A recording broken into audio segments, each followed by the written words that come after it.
The battlefield was quiet now, but only because everything had already burned. Ash floated in the air like dead snow. Flames still flickered in the distance, licking the sky with orange fingers. Smoke rose from the ruins of alien ships and human. Tanks alike, bodies both alien and human lay scattered across the cracked ground. The war between the Terrans and the Varnkree had reached its worst, and in the middle of it all walked a lone human soldier named James. His uniform was torn, stained with blood, some his, some not. He held a rifle in one hand, scanning left and right, but he didn't expect help. His squad was gone, wiped out in a surprise attack, and now he moved through the rubble alone, trying to find a safe zone, but something stopped him. A sound, soft and trembling, like a whimper carried by the wind.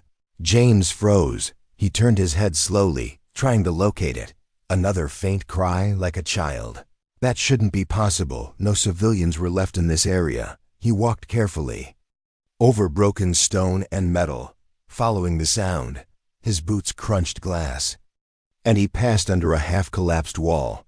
There it was, a small alien shuttle, smashed against a fallen building. The side door was jammed, barely open. The cry came from inside, soft but steady. He lowered his rifle and stepped closer. One more cry, this time with words, though barely more than a whisper. "Mama!" James dropped his gun and yanked at the door. It gave way with a loud screech. Inside, he found her curled up in a ball, trembling under a blanket of scorched cloth. She was small, maybe 5 or 6 years old in human terms. Her skin was a soft shade of blue, with faint glowing lines across her forehead and arms. Her eyes, wide and golden, stared up at him in terror. James knew instantly she was a Varnkree child, and not just any child. She wore royal markings. She was someone important, someone dangerous to protect. If his commanders found out he'd spared her, he'd be court-martialed, maybe worse. But something in her eyes stopped him from walking away. She didn't scream, didn't beg. She just looked at him, confused, and whispered again, "You're warm." James knelt beside her and checked for injuries. Her leg was twisted, swollen and purple-blue. She had bruises on her arms and a burn along her neck. Her breathing was shallow, and her skin felt cold. "Don't move," James said quietly. "I'll get you out." He pulled off his jacket and wrapped her in it. She didn't resist, just leaned into him like a scared animal. James lifted her gently, cradling her in both arms. Her small hand clutched the collar of his shirt. She whispered something in her native tongue he didn't understand, but he felt the meaning. She was afraid, and yet she trusted him. Outside the shuttle, the smoke was thicker. James moved quickly, ducking into cover. He wasn't sure where to go. His cum was dead, his map burned. But he knew one thing. He couldn't let this child die here. Not her, not today. Suddenly, his ears caught a clicking sound, mechanical and sharp. He ducked behind a crushed vehicle, holding the girl close. In the distance, metal boots pounded the ground. Varnkree trackers. He peeked through a crack. 2 alien soldiers were scanning the area, weapons raised, eyes glowing red. If they saw him holding her, they'd think he was stealing her, or worse, using her. The girl stirred and whimpered softly. James placed a hand over her mouth gently. "She," he whispered. "They can't see us." She nodded, tears rolling silently down her cheeks. James stayed still, barely breathing. The soldiers passed just meters away. One stopped, sniffed the air like a hound. James tensed, ready to run. He knew he couldn't outrun plasma fire. But the soldier turned and moved on. The sound of footsteps faded slowly into the smoke. James exhaled, long and slow. The girl was shaking in his arms. He held her tighter, rocking slightly. "It's okay," he murmured. "They're gone now." She looked up at him again. "Why did you help me?" James didn't answer right away. He stared at the burning ruins around them. And then he said softly, "Because I once had a daughter too." She blinked, not understanding the words. But she felt the sadness in his voice, and she rested her head against his chest. The wind blew harder, carrying ash across the ruins. Somewhere in the distance, A new round of bombs echoed. But here, for this moment, James and the little alien girl were safe. He didn't know where he'd take her. He didn't know if he'd survive the night. But he had made a choice, and now he would see it through. The night was colder now. James found shelter in the ruins of a broken building, an old storage tower. Half fallen, he placed the alien child Liza on a dusty mattress made from old blankets and torn uniforms. She was pale, her breathing shallow. He touched her forehead. It burned like fire. The girl had a fever. James had seen this before in the field. Infection. Probably from the burn on her neck or the broken leg. He needed medicine, but he had nothing left in his pack. Just a few food bars and a half bottle of clean water, she whimpered, eyes fluttering. Open and shut. He sat beside her, wiping her forehead with a rag. "It's okay," he said softly. "You're safe now." Liza didn't reply. But her small hand reached out and held his sleeve. James stared at the ruined ceiling. He didn't sleep, not really. His mind ran in circles. If his own people found him now, with an alien royal child, they might shoot him on sight. If the Varn-Cree soldiers found him, they'd definitely kill him. He was stuck between two enemies, and both would see him as a traitor, and yet he didn't regret what he'd done. The girl reminded him too much of his own daughter, the one he'd lost on Earth, years ago, when the bombs fell. He closed his eyes and remembered her laugh, how she ran through the fields, how she called him Papa with joy in her voice. Then the explosion, the silence, the grave. Liza stirred again, her voice weak. "I want my mom," she whispered. James swallowed the lump in his throat. "I know," he said. "We'll find her." The next morning, he stepped out carefully, leaving Liza hidden behind a wall. He needed food, medicine, anything useful. He searched broken crates and burned out vehicles. Every shadow felt like a threat. Every noise made him freeze. He spotted a small drone flying in the sky, Terran military tech. He ducked and covered his face. He found an old medical kit in the back of a wrecked transport. Most of it was burned, but he managed to find a fever shot and a roll of clean bandage. When he returned, Liza was asleep again, sweating and muttering in her own language. He gave her the shot, cleaned her wound, and wrapped her leg carefully. She cried in pain, but didn't push him away. After it was done, she fell into a deep sleep. James finally let himself sit back and breathe. The hours passed. He stayed beside her, feeding her little by little. Outside, thunder rumbled not from the sky, but from faraway bombs. The war had moved on, but not far enough. That evening, he tried to repair his radio. The screen blinked and hissed. Finally, a voice broke through the static. "Terran command, all units, shoot on sight. Human soldier James Dalton has defected." James dropped the radio, his heart pounding. His own people thought he was a traitor.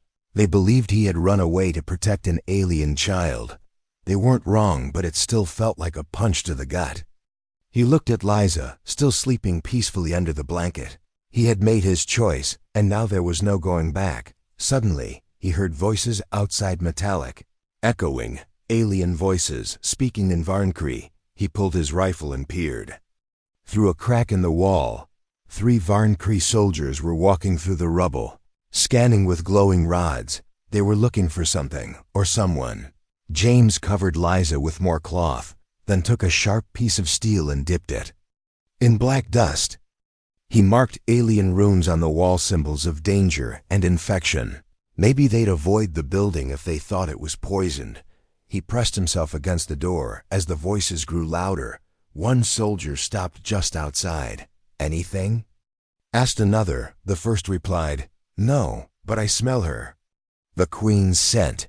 The third one spoke sharply, "Keep moving.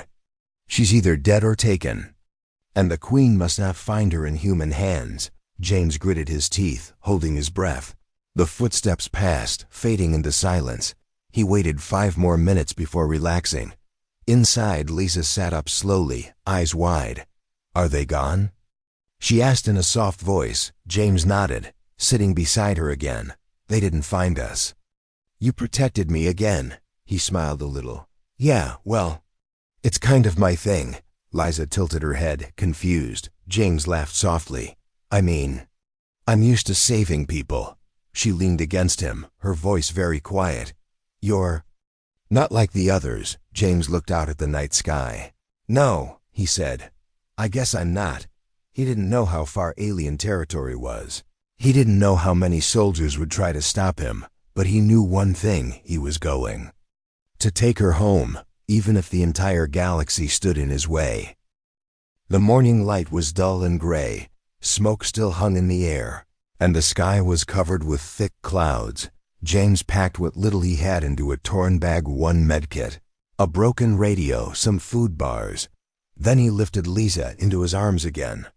Her fever had gone down, but her leg was still hurting. She didn't complain, though. She only looked up at him with wide, trusting eyes. Where are we going? She asked softly. Home, James said. You're home. He didn't know exactly where the Varncree Royal City was, but he remembered the maps from earlier missions. There was a mountain range east of here, and beyond it, alien-controlled land. That's where he would take her. The road was dangerous. They moved through broken cities, where burned-out cars lay upside down. Collapsed bridges blocked their path. They had to climb over rubble and crawl through tunnels filled with water and smoke. James carried Liza most of the time. When he got tired, he let her rest on a piece of metal that he pulled like a sled. She watched him quietly, sometimes offering him a water bottle. Other times, she just held his hand. They passed through a ruined village.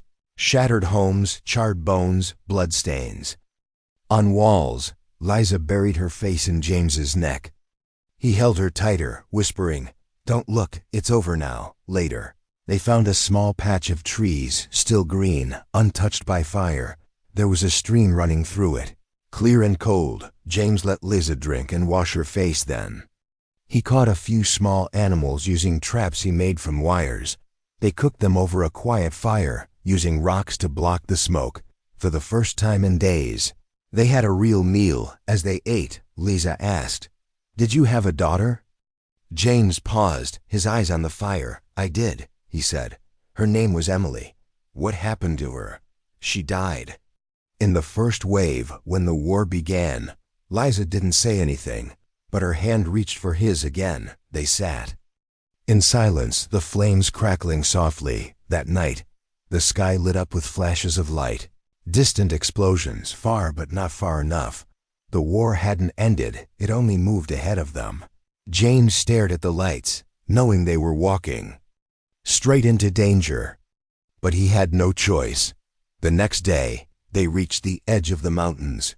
Jagged rocks, steep paths, and snow-dusted trails waited for them. James built a small sling from rope and cloth. Tying it to his back, Liza sat in it, wrapped in blankets. As he climbed, they climbed for hours. Wind cut across the rocks, cold and sharp. James slipped once, almost falling, but caught himself on a ledge. His hands bled, but he didn't stop. At the top, they looked out over a valley. In the far distance, they could see alien lights glowing a city. That's it, James said. That's where your people are. Lisa's eyes lit up with hope. My mother, she be there? I think so, James replied. We're close now. But then, a sound echoed across the valley, whirring and humming, drones. James pulled Liza down behind a rock just in time. 3 Terran scout drones flew overhead, scanning the area. He knew what they were looking for him. They had orders now: shoot on sight. Capture or kill the human who took an alien royal child. He held his breath as the drones passed. They didn't stop, didn't fire. But they were close, too close, James whispered. We have to move fast now. They made their way down the mountain, moving through forest paths and narrow trails. Liza was quiet, only asking once, Do you think they'll hurt you? James looked at her and said, Maybe. But I won't let them take you. Later they passed through another destroyed village, this one still burning. Bodies hung from trees, both Terran and Varncree, signs of a battle just hours old. James clenched his fists. War had turned both sides into monsters. They found a shelter under a stone arch, hidden behind vines. James cleaned Lisa's wounds again and gave her a sip of water. Then he sat down beside her, exhausted. She leaned against him, eyes sleepy. "You're not like the other humans," she said. James smiled faintly. "You're not like the other aliens either." That night, as she slept, James heard something in the distance voices, speaking alien language. He crawled to the edge of the rocks and looked down. A small patrol of Varncree soldiers were walking below. He couldn't understand everything, but he heard two important words, queen and daughter. His heart beat faster. They were looking for her, but not to harm her, not this group.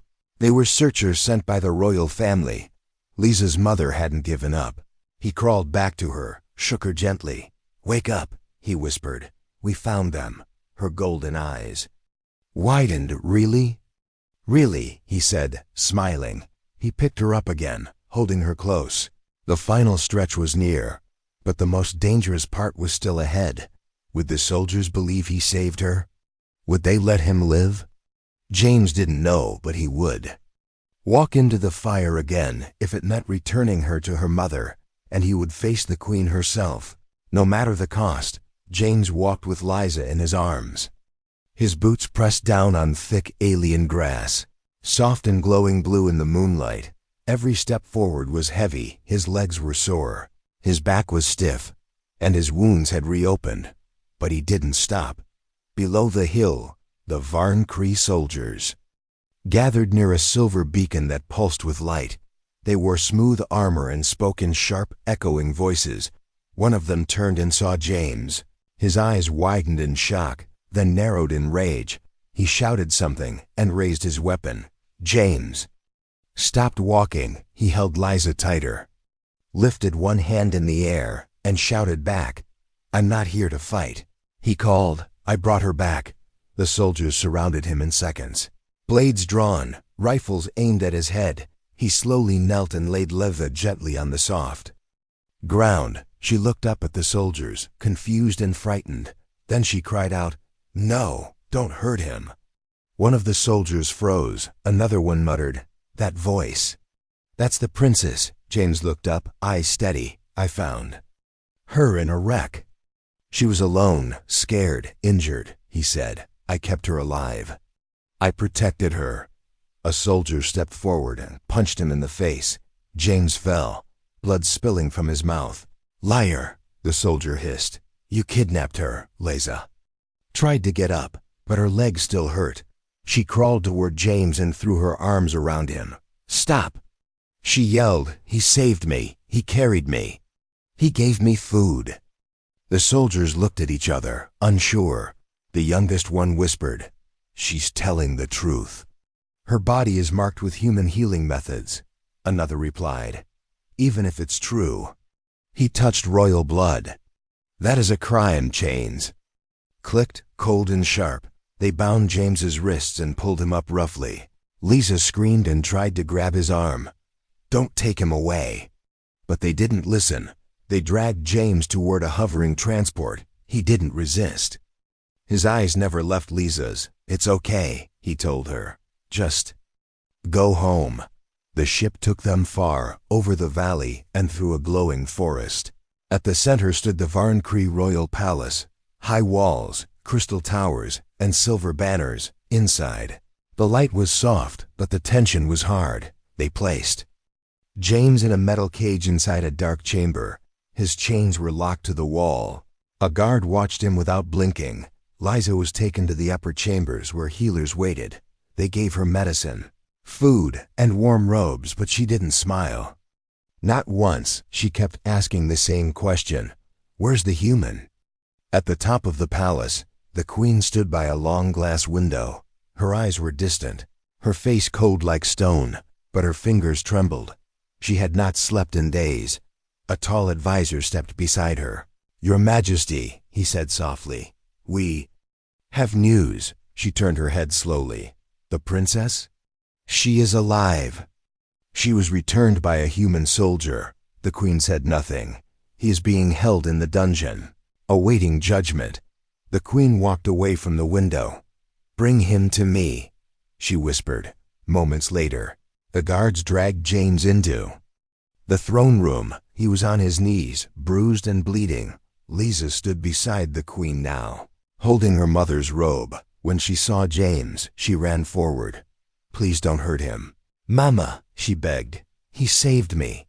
The queen stepped down from her throne. Her eyes locked with James's for a long moment. No one spoke. Then she said, "Why?" James coughed and said quietly, "Because I couldn't let her die." "You are human," the queen said coldly. "You are our enemy." "I was a father," James replied. "Long before I was a soldier." The queen's expression changed slightly. Her eyes flickered pain, anger, sorrow. Liza looked up at her. "Please, Mama. I was cold. I was hungry. He carried me for days." The queen turned away, her voice quiet. "You know what the law says.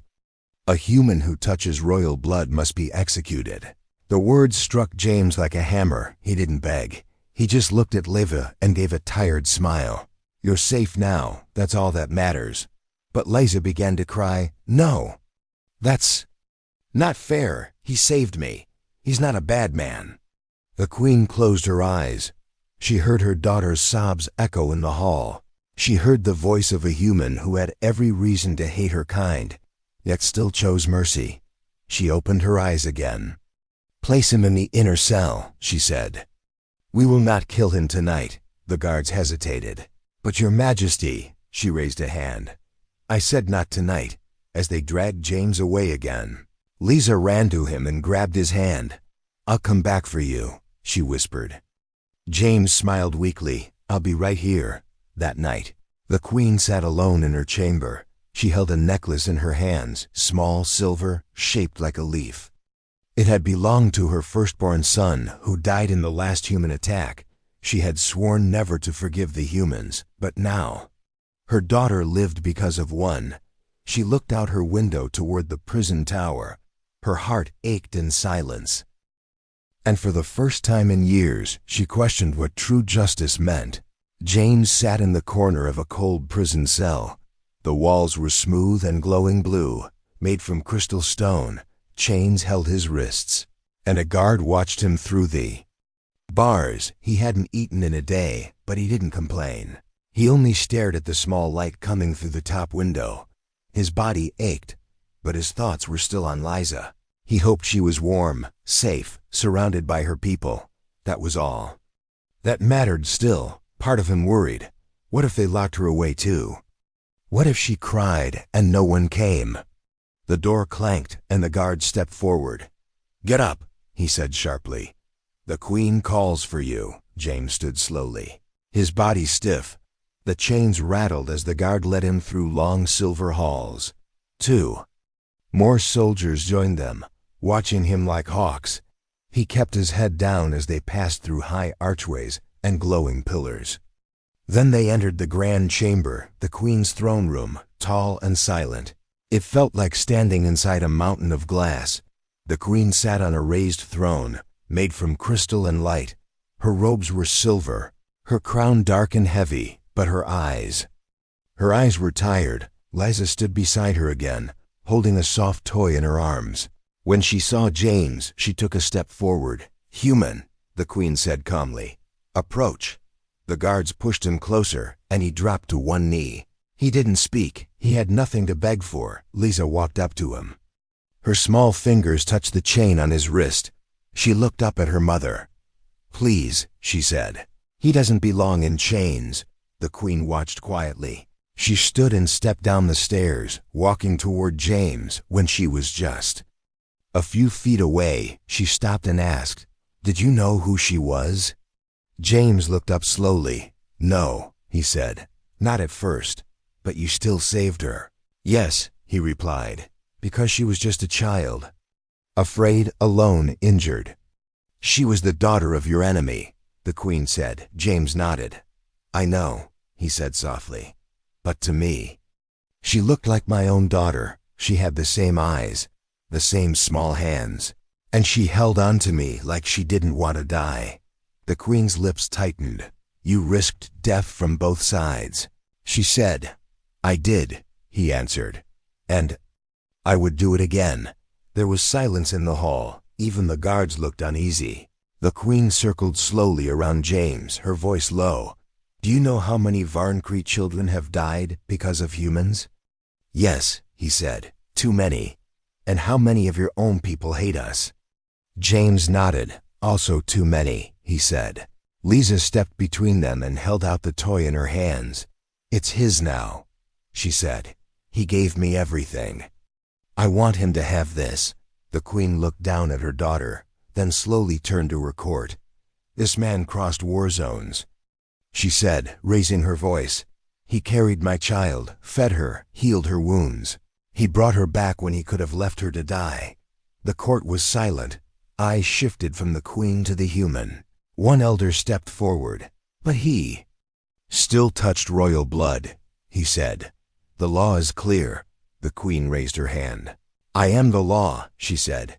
The elder bowed his head and stepped back. Then the queen turned to James again. "Why didn't you kill her?" she asked. James looked up and whispered, "Because I'm tired of killing, for the first time." Something in the queen cracked. Her shoulders dropped slightly. Her voice was softer. "What would you ask in return?" James shook his head. "Nothing," he said. "Just let her live her life. Don't let her grow up with hate." Liza touched her mother's hand.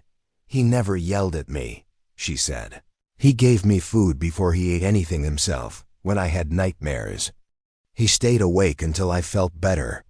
The queen reached out and touched her daughter's cheek. Then she looked back at James and said, "You may rise." He stood slowly, the guards stepping away from him. The chains fell to the ground with a loud clink. The queen walked back to her throne and sat down. Her voice echoed across the chamber. "This man is no longer our prisoner. He is a guest of the throne." Gasps filled the hall.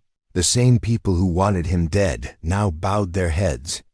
James looked at Lisa, and she smiled for the first time since they entered. The queen's voice grew firmer. "There will be no revenge for mercy," she said. "No punishment for kindness." James bowed his head. "Thank you," he said quietly. The queen nodded.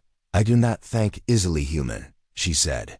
"But today, you gave me back the heartbeat I thought I lost." The guard stepped aside as James walked out. Lisa followed him, skipping beside him despite her healing leg. "Do you think my mother likes you now?" she asked. James smiled. "I think. Maybe a little." From the high throne, the queen watched them go, and though no one saw it, a single tear slipped down her cheek. James stayed in a guest chamber inside the royal palace. The walls glowed with soft light, and the air smelled like strange flowers.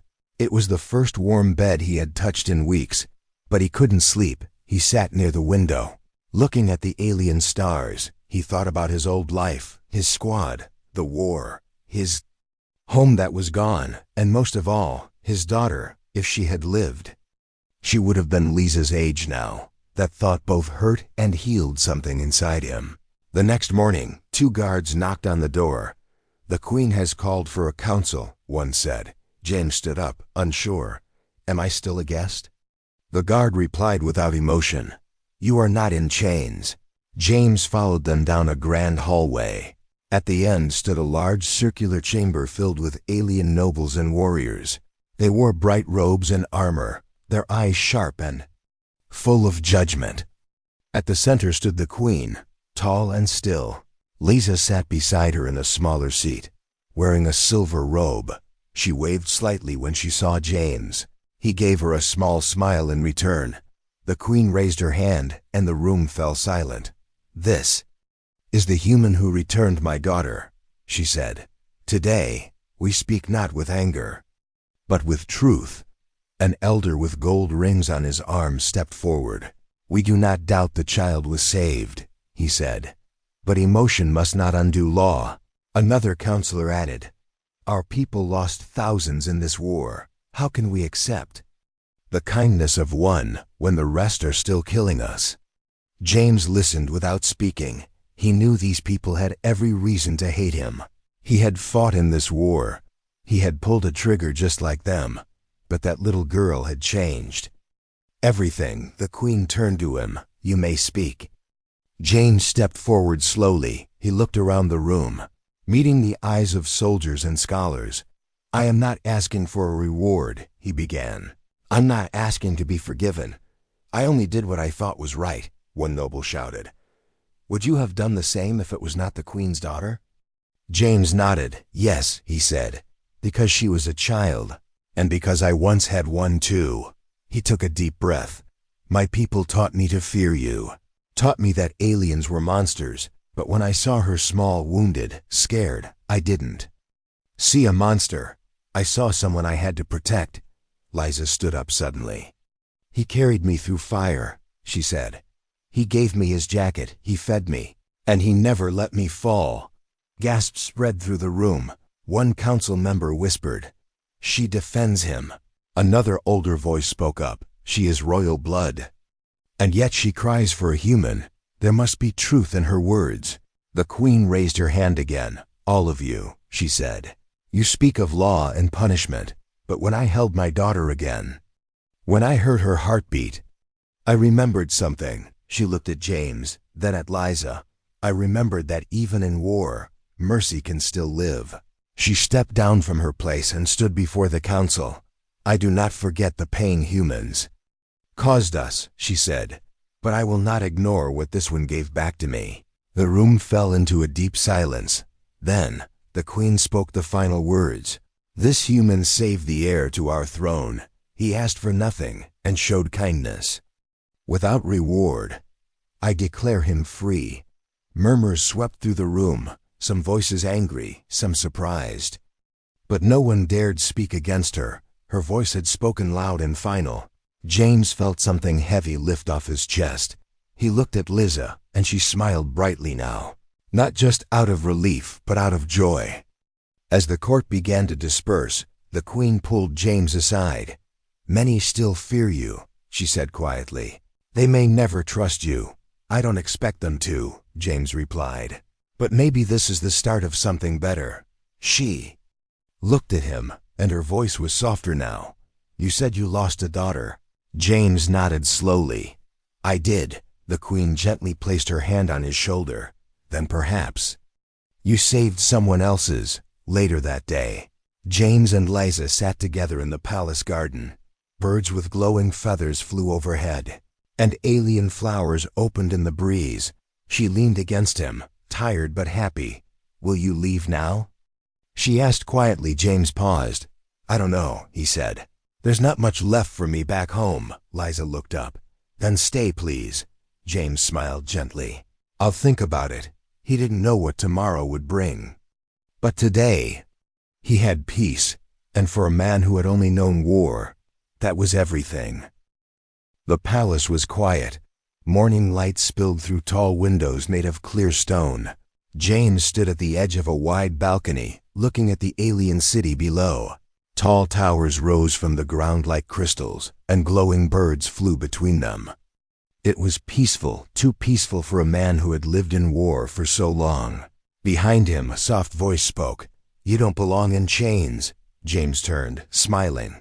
Liza stood there with her small hands behind her back. She was stronger now, healing. "Well, walking without help." She stepped closer and asked, "You're still going to leave?" James looked out at the city again. "I haven't decided yet," he said. "Your people may not want me here." Liza tilted her head. "But I do," James chuckled softly. "That means a lot." Moments later, a royal guard entered. "The Queen wishes to see you," he said respectfully. James nodded and followed him through the palace halls. The air smelled of flowers and old stone. The throne room was empty when he entered, except for the Queen, standing alone beside her tall seat. Her crown was gone, her robe lighter. She looked more like a mother now than a ruler. She didn't speak at first. She only stared at a small item in her hand, a necklace shaped like a falling star. James waited silently. Finally, she looked up. "Do you know what this is?" James shook his head. "It belonged to my firstborn son," she said. "He was lost in the early years of the war, vaporized in a blast that destroyed an entire camp." Her voice shook slightly, but she held herself firm. "I hated your kind." From that moment, James lowered his eyes. "I understand," he said quietly. But then you came. The queen continued, carrying my daughter in your arms. Burned, bruised, starving. I wanted to kill you when I first saw you. Every part of me screamed that it was a trap. But then she ran to you, she clung to you, and I saw it. The truth. She walked down the steps slowly, stopping. In front of him.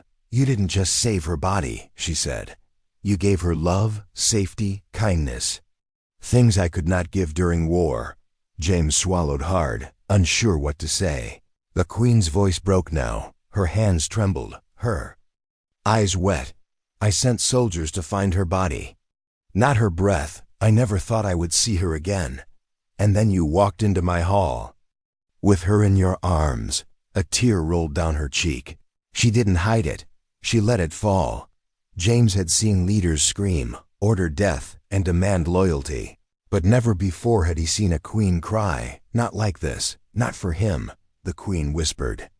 I cannot change the past, but I can honor what you did. She knelt in front of him. The court gasped, nobles, guards, servants who had just entered to witness the moment. She knelt on both knees, her head bowed. You are not just a soldier, she said. You are the man who brought my child home. I owe you a debt no crown can repay. James stood frozen. He had not expected this. He gently reached out and helped her to her feet. You don't need to kneel, he said. I didn't do it for honor. She smiled, just barely. I know, she said. That's why you deserve it. Behind them, Lisa ran into the hall. She hugged James tightly. I told her not to hurt you, she whispered. James laughed softly. She didn't. The queen looked down at her daughter and then back at James. I will give you a choice, she said. You can return to your world, and we will make sure no one harms you, or you may stay, live here, as one of us.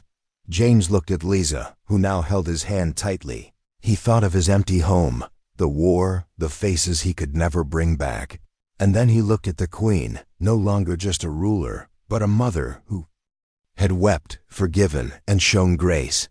I don't think I have a home to go back to, he said. The queen nodded once. Then build one here, she said, with us. From that day forward, James became more than just a soldier. He became a guardian, a friend, a bridge between two worlds. Liza grew stronger. She called him her second father, and the queen. She ruled with the memory of mercy. Her people remembered the war, but also the man who saved a child from fire years later. Songs were sung about the human who walked through death and came out carrying hope, and in every tale they spoke of a queen who once knelt to a soldier, not because she was weak, but because he had done what no army ever could. He had healed a mother's heart.